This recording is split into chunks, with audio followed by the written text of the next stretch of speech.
No programa de hoje, temos três convidados, convidadas e convidados. Vamos conversar sobre um tema muito importante, o lançamento de um livro que tem como título A Representação Política Feminina e Campanhas Eleitorais de Mulheres.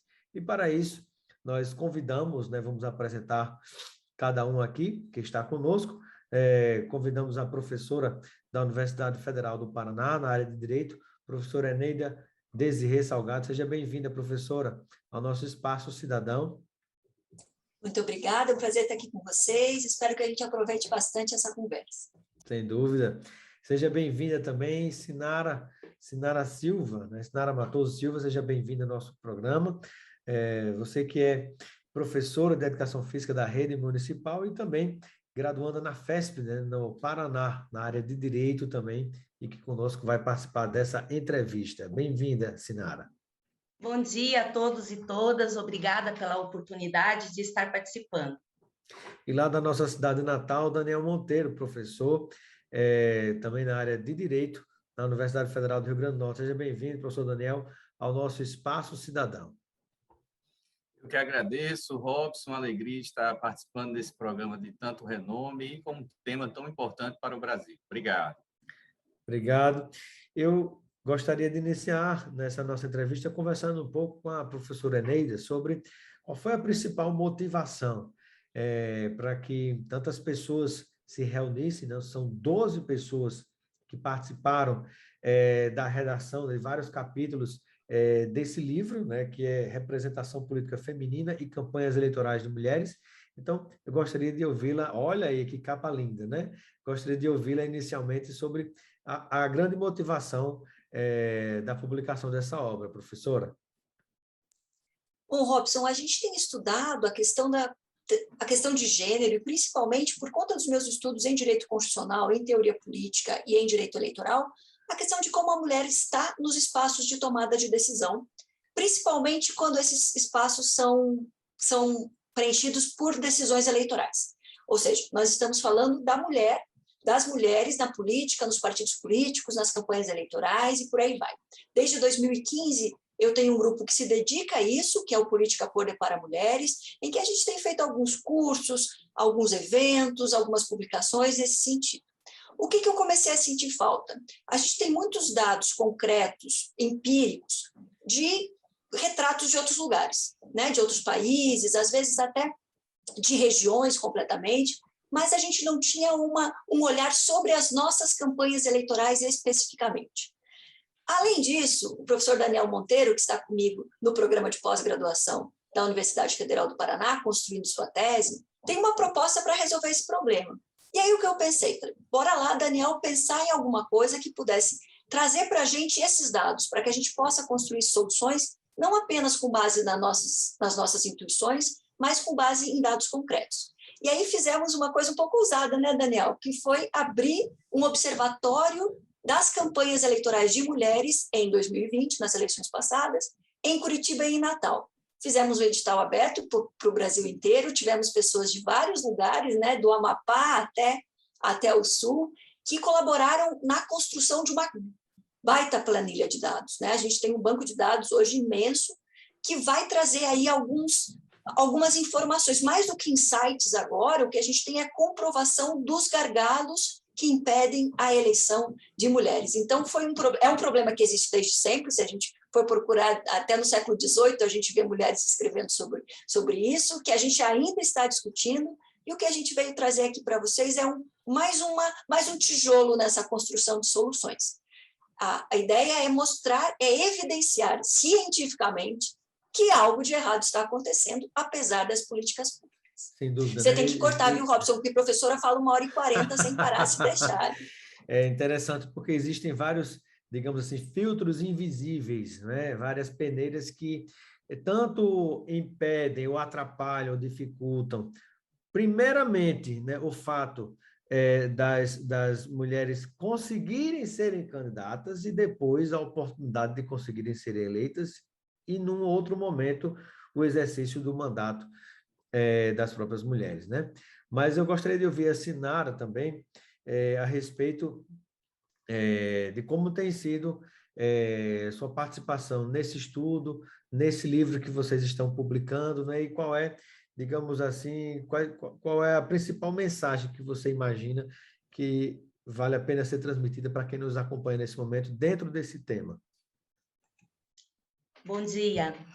Então, o nosso artigo que escrevemos em conjunto com o professor Daniel Monteiro é a educação como prática de liberdade antirracista, a subrepresentação da mulher negra nas eleições de 2020 da Câmara Municipal de Natal. Eu acredito, de fato, que a educação ela é instrumento de mudança, né? Que é só através da educação que a gente pode, um dia, construir uma sociedade mais justa e igualitária. E a gente traz como problema da nossa pesquisa essa questão da subrepresentação, né, da mulher negra na política. Eu posso dizer que um forte disparador para a construção dessa pesquisa foi ter lido um artigo da disciplina de Sociologia que me chamou bastante atenção, que é o artigo 134 da Constituição de 1934, onde estava expresso sobre o movimento eugênico, que é aquele que considera a supremacia da raça branca, que deveria estar sendo incentivado pela educação. Foi nesse momento que me despertou, né, essa conexão entre educação, política, racismo, e que me incentivou a estar pesquisando esta linha, né? Então, Fantasma, inclusive, que não foi exterminado por completo e ainda hoje fica perambulando pela República do nosso país. Exatamente, e nesse sentido de trazer para reflexão o que nos leva a se sentir pertencente a essa causa, né? Quais são as questões que a gente precisa estar conversando, abordando, né? Trazendo essa temática para dentro das instituições, e acho que a escola é fundamental, porque é lá que a criança se reconhece. Eu gosto bastante de citar como uma criança negra pode se reconhecer na escola, de fato, se os brinquedos que lá tem não condiz a ela. A gente não tem bonecas negras na escola, né? Então, a gente precisa ter bonecas negras, a gente precisa ter lápis de cor com vários tons de pele, para que essa criança se sinta pertencente e fique na escola, que é através dali que ela vai ter mais espaços de voz, né? E aí, eu acredito que a gente precisa caminhar nesse sentido, com o objetivo de se valer, de fato, o que tem como fundamento da Constituição Federal, que é o pluralismo político. Então, é mais ou menos nesse sentido que eu acredito que a gente tenha que caminhar. Perfeito. Gostaria de ouvir também o Daniel Monteiro, professor na Universidade Federal do Rio Grande do Norte, na área de Direito, que também contribui com o lançamento desse livro, Representação Política Feminina e Campanhas Eleitorais das Mulheres. Quais são os principais desafios que as mulheres enfrentam, Daniel, quando a questão é, primeiro, nessa primeira fase, né, como a gente falou no início, primeiro ser candidato, né, depois vamos falar aqui sobre conseguir ser candidato, depois passar pelo processo eleitoral e depois o exercício do mandato. Mas sobre essa primeira fase, eu gostaria de lhe ouvir, né? O que é que dificulta mais a participação das mulheres? Bom, Robson, o nosso livro ele traz essa gama de dados exatamente para responder esta sua pergunta e outras tantas, né? Ela é, de fato, uma mineração que foi feita e muitos diamantes foram encontrados, mas também muito carvão foi encontrado.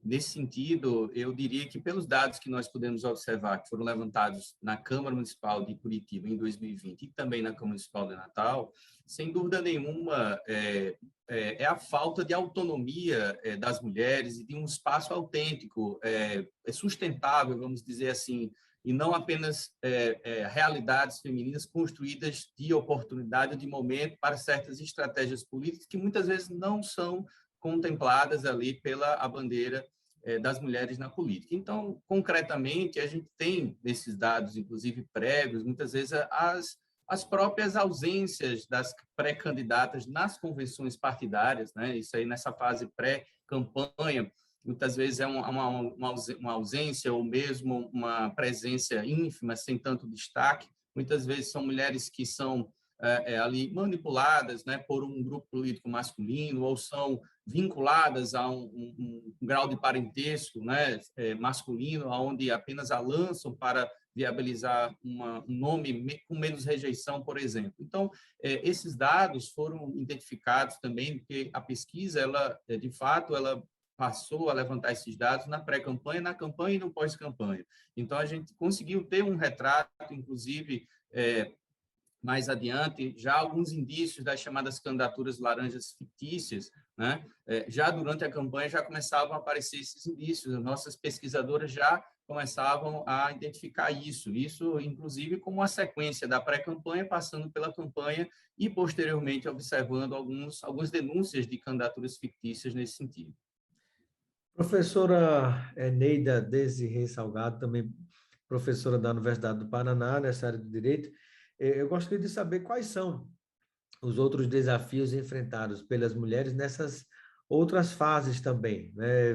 O professor Daniel falou desse momento, né, onde há uma seleção para ver quem vai conseguir se candidatar, mas tem também, digamos assim, que é um dos desafios desse livro, que é mostrar quais são, digamos assim, as principais dificuldades nas campanhas políticas pelas quais as mulheres passam. Tem alguns temas, Robson, que vão, alguns pontos que vão atravessar os 3 momentos, né? A gente tem uma política ainda muito pensada para aquelas pessoas de cartolas, gravatas e bengalas, né? Então, é uma política que é só a gente pensar o que significa homem público, normalmente algo elogiativo, e se a gente fala em mulher pública, nunca é algo positivo, né? Como se as mulheres, quando estão no espaço público, não estão no seu devido lugar. E o que a gente viu... Abrindo um parêntese, né? O Rio Grande do Norte, nosso estado, inclusive, é pioneiro de participação das mulheres na política, né? Com a eleição da primeira prefeita e do primeiro voto feminino, né? Que aconteceram respectivamente em Lages e Mossoró. Naquele tempo, uma das grandes dificuldades é que as mulheres que se dispunham a entrar na vida pública, a entrar na política, eram vistas como mulheres da vida, a expressão que se usava na época, né? Era como se fossem prostitutas, né? Mulheres que iam acabar, de alguma maneira, se prostituindo ou se envolvendo, digamos assim, não era uma coisa de família, né? Entre aspas, né? Uma mulher séria, uma mulher direita, entrar para a política, né? Só fechando um parênteses.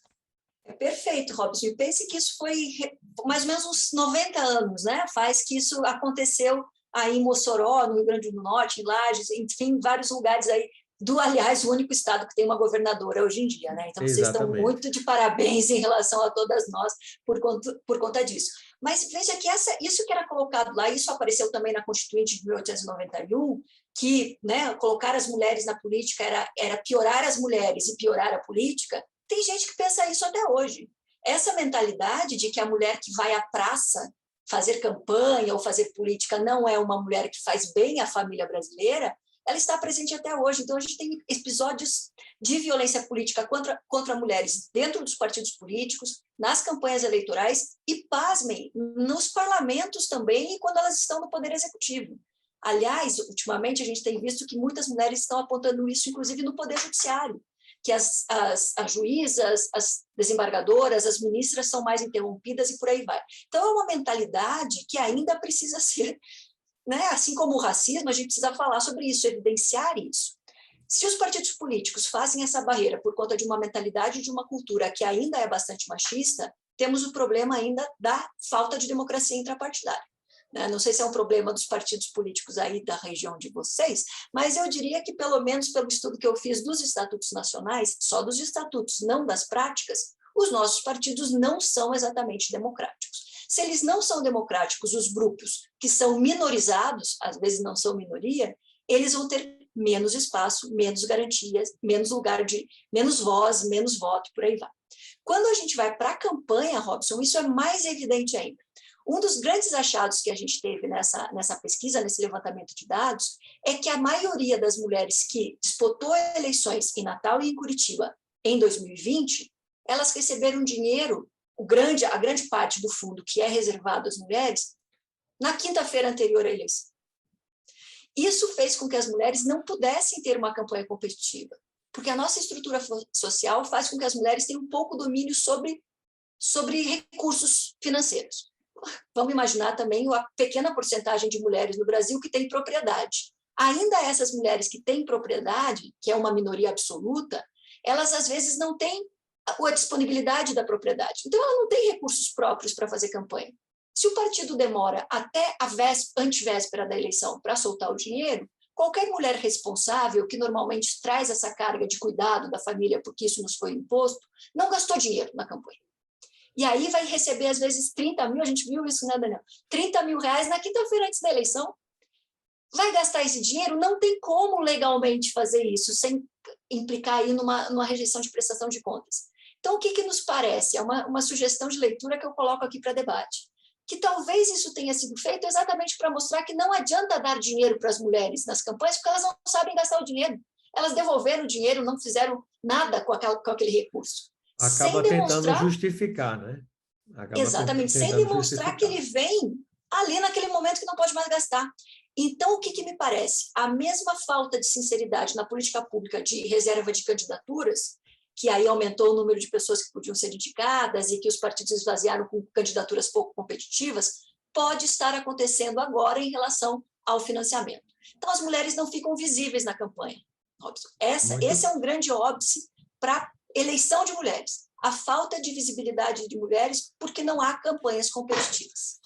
Perfeito. E eu gostaria de ouvir a Sinara, professora Sinara, também em relação a essa questão, mas lhe ouvindo um pouquinho sobre a fase de exercício de mandato, né? Quais são as principais dificuldades que as mulheres têm na hora que se pensa no exercício de mandatos, né? Depois de ter passado pela fase de tentar ser candidata, conseguindo ser candidata, de passar pelo processo eleitoral, como falou o professor Eneida, eu gostaria de ouvir agora as dificuldades que as mulheres enfrentam na política quando vão exercer o mandato. Eu acredito, Robson, que a dificuldade ela está atrelada à questão do racismo estrutural, que eu tenho estudado assim, há algum tempo já, né? Porque ele, de fato, ele está impregnado na sociedade de modo geral, né? E eu imagino no caso das mulheres negras, né? As mulheres negras, exatamente, que é o tema do artigo que a gente estudou, né? Então, eu penso que a questão do racismo estrutural, né, que a gente vive numa sociedade que nos coloca em determinados padrões, né, e fazer esse enfrentamento é bastante difícil para a mulher, né, tanto antes, né, do processo eleitoral, como já nessa fase do mandato, onde ela vem a cumprir e tem que fazer enfrentamentos bastante difíceis. A gente vê aqui como exemplo a Carol D'Artora, que foi uma das vereadoras que coletamos depoimentos, né? Nos declarou isso, e também o outro exemplo da Divaneide Basílio, que é vereadora em Natal, primeira mulher negra, confirmou essa questão, né? Que a questão do enfrentamento ao racismo é bastante difícil, inclusive com dificuldade de ter voz, né? De ser podada quando está falando, e por conta das práticas conservadoras e fascistas que a gente tem ainda impregnado na nossa sociedade de maneira geral. Muito bem. E eu gostaria de ouvir... Posso atravessar aqui, Robson? Sim, professora, pode falar. A gente estava comentando como a falta de proximidade faz com que isso fique mais complicado, né? Mas a Sinara apontou a dupla opressão, né? Que é ser mulher e ser mulher negra. Mas as mulheres brancas, embora com menos intensidade... E há uma terceira dificuldade, quando você tem a mulher que quer entrar na política, né? É a mulher sendo negra e também LGBTQIA+. Né? Você tem três grandes barreiras a serem ultrapassadas, né, para essas pessoas que desejam, de alguma maneira, se inserir, entrar, participar da vida política partidária, né? E ainda tem a questão de classe, né, Robson, que é bem marcada também, né? A gente tem aí um capacitismo, uma forma de avaliar as pessoas pela sua formação, pela sua educação formal, que às vezes não acompanha exatamente um espírito cívico, nem, né, um olhar melhor sobre o mundo. Mas mesmo as mulheres que não se encaixam nesse recorte de raça, elas têm essa ideia de que todas as características positivas da política, que é a liderança, que é a assertividade, elas são negativas nas mulheres. A gente é agressiva, é histérica, é mandona, ou seja, tudo que é política, que é bom na política só é bom se é exercido por um homem. Se isso é exercido por uma mulher, mesmo uma mulher branca de classe média alta, com educação superior, isso é visto negativamente. E aí a gente tem hoje até um observatório na Câmara, eu não falo Câmara de Deputados, que eu estou tentando evitar aí que a gente naturalize esse masculino neutro, na Câmara Federal, que está avaliando também a questão da violência política contra parlamentares. Mulheres que já chegaram lá, vocês viram na CPI, né? Um homem pode fazer um escândalo, levantar, querer brigar com o outro, falar, não, isso é do jogo.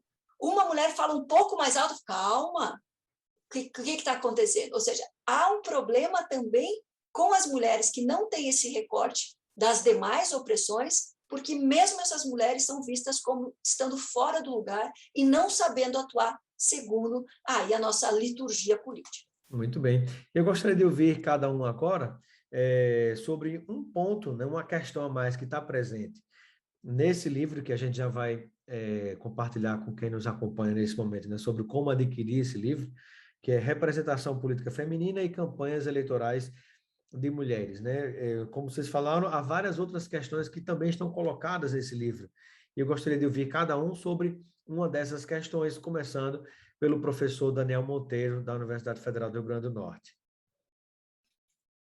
Então, Robson, de fato, o livro, inclusive, ele é dividido em duas partes, né? A primeira parte, ele traz esse olhar mais específico, são pesquisas com base específica nos dados levantados, e a segunda parte, mais geral, em relação à problemática, mas de uma maneira mais doutrinária. Nessa primeira parte, nós temos diversos pontos que foram levantados, desde a questão que a Sinara colocou, da mulher e a educação antirracista, e eu ia, obviamente, destacar um dos trabalhos que existe também, está relacionado ao que eu pesquiso, que é, de fato, essa questão do financiamento e da candidatura fictícia, né? Dentro dos dados foram levantados que nem sempre os gastos que são disponibilizados, os recursos que foram, inclusive, pelo Supremo Tribunal Federal, o TSE, e, inclusive, mais recentemente, na eleição passada, também pelo próprio Supremo em relação às cotas de negros, nem sempre chegam na ponta, ou seja, nem sempre há aquele efetivo gasto, nem sempre há aquela candidatura efetiva, né? Então, eu destaco esse tema, eu destaco esse assunto, né, do financiamento que está relacionado, eu proponho no meu projeto de tese, né, na minha pesquisa, que a metodologia do compliance, que é aquela de prevenção, de transparência, de correção, né, ela poderá ser utilizada nas campanhas de mulheres para acompanhar exatamente o antes, o durante e o depois, e para que dessa maneira se monitore, se corrija e faça com que esse dinheiro que é carimbado chegue efetivamente numa candidatura real, efetiva, e não só em um faz de conta, um desenho, uma fantasia contábil que muitas vezes é colocada. Então, mais de um artigo, né, é tratado sobre esse tema. Sobre esse tema. Eu gostaria de ouvir também, né, já caminhando para próximo de finalizar a nossa entrevista, eu gostaria de ouvir também a Sinara sobre algum outro aspecto, alguma outra questão importante que está presente no livro que a gente ainda não tenha abordado, não tenha falado aqui na entrevista. Então, eu reforço a importância, né, da educação estar formando indivíduos críticos, né, que a gente pesquisou nesse nosso artigo em específico. Trouxemos vários exemplos de mulheres que foram referência na história do Rio Grande do Norte, como Celina Guimarães, Nísia Floresta, Áltia de Souza, né? Então, a proposta é essa, né? Por que a gente não tem, de fato, uma educação como prática de liberdade que traga as pessoas, de modo geral, para essa reflexão e que possam estar construindo indivíduos críticos que venham a questionar o sistema, que, por frequência, se desenvolve de maneira desigual, né? Então, mais nesse sentido. Propomos também um projeto que aconteceu de forma análoga aqui em Curitiba, que chama-se Vereador Aprendiz, na Câmara de Natal, com um percentual majoritário de mulheres negras, para estar suprindo essa subrepresentação, né? Então, acho que seria isso. Muito bem. E finalizando com a professora Eneida, também da Universidade do Paraná, gostaria de saber qual é o aspecto que você destaca, que a gente ainda não tem abordado aqui, mas que está presente nesse livro Representação Política Feminina e Campanhas Eleitorais de Mulheres? Se vocês derem uma olhada na primeira parte do livro, vocês vão ver o desdobramento dos dados, que, aliás, a gente publicou também no site do Link a planilha inteira para quem quiser desenvolver, pesquisadoras e pesquisadores que quiserem ver como é que foi feito, por aí vai. Mas a segunda parte do livro eu chamaria a atenção para o seguinte, Robson, porque a gente traz alguns elementos que não servem só para essas campanhas específicas. Então, a gente vai trabalhar um pouco a teoria democrática, a ideia da representação política, vamos falar do que significa para o direito posto, né? Nós que trabalhamos com o direito, a ausência de mulheres, de pluralidade nos parlamentos. Ou seja, qual o conteúdo do direito feito sem mulheres, sem outros olhares, sem mulheres negras, sem homens negros, sem minorias, sem LGBT, ou seja, como isso está vinculado. Falamos também de duas experiências de outros países, né? Um dos artigos vai trazer o México e a Argentina, e a mudança na legislação e como isso provocou não só uma mudança na legislação eleitoral que provocou maior participação de mulheres no parlamento, como mudou também o conteúdo da legislação. Então, com avanços em direitos reprodutivos e por aí vai. E o livro finaliza com um artigo sobre a Bolívia, de que como a Bolívia, com vários outros desafios que nós não temos, né, um país com muito menos possibilidades aí de distribuição de renda e por aí vai, conseguiu também, por meio da paridade, fazer com que a sua sociedade melhorasse. Então, a gente tem essa parte dos dados, que é extraordinária, cheia de gráficos, gente aí da ciência política que adora isso, para nós do direito a gente ainda tem um estranhamento, mas tem um segundo aspecto, que é ao mesmo tempo teórico, mas combinando aí outras abordagens, que vai permitir que esse diálogo se amplie ainda mais. Perfeito. Bom, eu quero, antes de agradecer a participação de todos e todas, pedir ao professor Daniel, né, que fale para nós, né, como as pessoas podem fazer para ter acesso a este livro Representação Política Feminina e Campanhas Eleitorais de Mulheres, né? Seja o livro físico ou virtual, né? Tá aí muito bem. Pode deixar mostrando, professor, aí esse livro muito bacana. Olha aí todo mundo, ó. Só está faltando eu aqui que não tenho Vai já chegar, Robson. Vai chegar, você. Né? Tá bom. O meu chegou ontem, mas daqui a pouco chega para você aí. Que maravilha. Então, professor Daniel. Robson, a editora Ítala, né, que encampou esse nosso projeto aí belíssimo, e vocês podem adquirir através do site da editoraitala.com.br, também pelo Instagram da editora Ítala, o Instituto Novo Eleitoral, @Instituto Novo Eleitoral, e pelo link que você vai disponibilizar. Inclusive, a editora, com muito carinho, trouxe uma promoção especial do lançamento, com desconto e com frete grátis. E aí teremos aí, além de, claro, o texto que foi colocado, as informações, mas o acesso através do livro, do link no livro, né, dessa base de dados, né, que está aqui dentro do livro, esse link que leva a toda a planilha que nós mineramos, né, nas eleições de 2020, lembrando que isso é um estudo estratégico, inclusive, Robson, para quem se planeja para as eleições de 2022. Então, já fica a dica aí, hashtag fica a dica. E é possível que seja um dos livros mais bonitos da sua biblioteca, porque ficou belíssimo, ficou, né? Agradecimento especial à editora Ítala pelo cuidado com o projeto gráfico também do livro. Que maravilha. Pois muito obrigado, gente, pela participação de todas e de todos vocês aqui no nosso programa, e sejam sempre bem-vindos e bem-vindas. Estamos no Espaço Cidadão de hoje, abordando o lançamento do livro muito importante, Representação Política Feminina e Campanhas Eleitorais de Mulheres.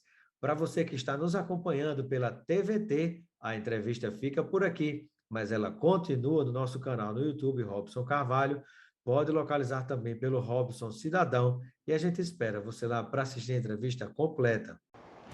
Os estudiosos dizem que já passamos por diversas eras. Em alguns momentos, o homem era teocentrista, Deus era o centro do universo. Em outro momento, se considerava o antropocentrismo, o homem como o centro do universo. Talvez agora estejamos na era do achocentrismo. Vale aquilo que eu acho que é verdade, mesmo que seja mentira. Por isso, talvez alguns estudiosos digam ainda que estejamos na era da informação. Ou será a desinformação? Olá, eu sou Robson e estou aqui para convidar você a fazer parte desta comunidade de pessoas que querem ser bem informadas, com conteúdo ético, de qualidade, democrático, que vai incentivar o bom debate que a sociedade precisa fazer.